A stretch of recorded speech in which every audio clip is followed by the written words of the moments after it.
сегодня мы передаем 4-ю клинику в Таджикистан, в Кулябский СПИД-центр. Для этого региона клиника очень актуальна, потому что Кулябский регион граничит с Афганистаном, и проблема ВИЧ-инфекции в данном регионе стоит остро. И также у нас имеются данные, что там большое количество наркопотребителей.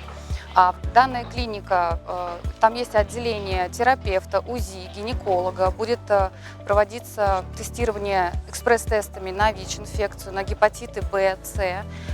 И хочу отметить, что и обследование, и тестирование для всех жителей и для всех желающих будут проводиться абсолютно бесплатно. Мы очень рады, что мы можем помогать населению Кулябского региона, отдаленные населенные пункты, бесплатным тестированием и бесплатным медицинским обслуживанием.